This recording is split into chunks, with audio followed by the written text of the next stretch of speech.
Hey guys, in this video I'll be going over defensive systems for the MiG-21. So the MiG-21 has two different pods you can put on. So I'm going to open the rearming menu, I'm going to click backslash, and I'm going to click ground crew and rearm. So if you right click on pylon 6 and go to pods, you can see there's the ASO2 countermeasures pod.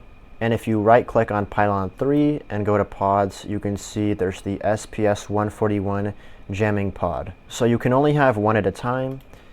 So the pod for number 6, the ASO2, this just has chaff and flares, and the pod that can go on number 3 has chaff and flares and a jammer. So let's go over the ASO2 first, the one with just chaff and flares.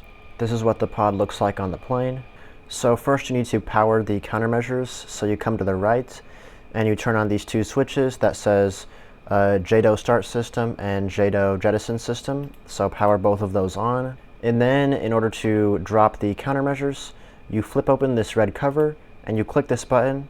So it wasn't working because I was on the ground, but once you get in the air, you click this button and it will drop chaff and flare. Keep in mind, since this is a really important button, I would recommend having it bound to your stick so you don't have to come here and click this. In the control binding menu, the button is called Drop Countermeasures. You can also hold the button down and it will continuously drop them.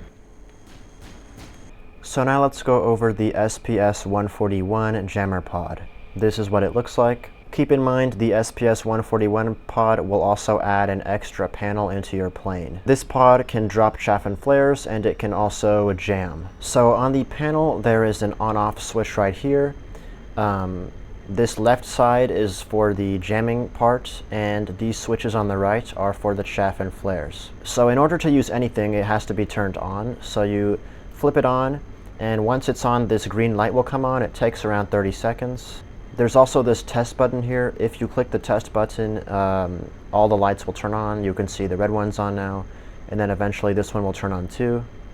Once all the lights turn off, this green one will turn back on, and then the test will be over. So let's go over the chaff and flare first. For this SPS 141 pod, you do not need to have these switches on. You can just use these switches to control the chaff and flare. Basically, you can have it in manual mode or auto mode. If you have it in auto mode, whenever somebody locks you up, it's going to automatically start dumping chaff and flare. If you have it in manual mode, then you can open this cover and you can click this button to manually drop the chaff and flare. Keep in mind that key binding I went over before for the other pod also works for this pod too.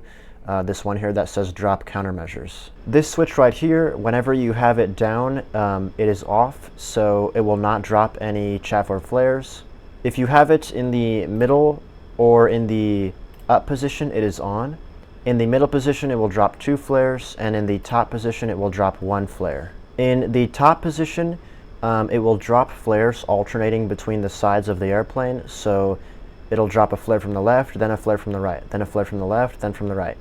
If you put it to the middle position, it will drop from both sides at the same time. Keep in mind the chaff are only loaded on one side of the plane, so if you have it in single, it's only going to drop a chaff every other click. But if you have it in the middle, it'll drop chaff every time you click it. So on single, you can see when I click it, it drops 1 flare, and on the middle, when I click it, you can see 2 flares. Keep in mind with this one, you cannot hold it down to continuously drop chaff and flare. You have to click the button every time. Also, whenever a chaff and flare is being dropped, you can see this launch light will illuminate. Alright, now for the jammer. So whenever you're getting locked up, this red light will turn on. The jammer controls are here. In passive mode, whenever you get locked up, the jammer will not do anything. This light will come on, which tells you you're being locked, but it will not jam, nothing will happen. If you put it to active mode, then whenever you get locked up, it will start jamming. So there's 2 modes here, Program 1 and Program 2. And you can see there's 2 modes here.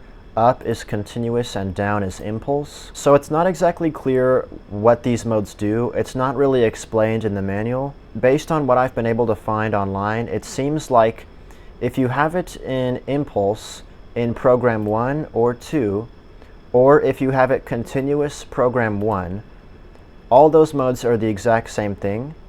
The only one that's different is if you do continuous program 2. Continuous program 2 is used for if there are multiple planes that you need to jam at the same time. Once again, that's just what I've seen online. I'm not sure if that's how it actually works. I'm not sure how exactly it's modeled, but that is how the jamming system works. Thanks for checking out this video, and I'll see you later.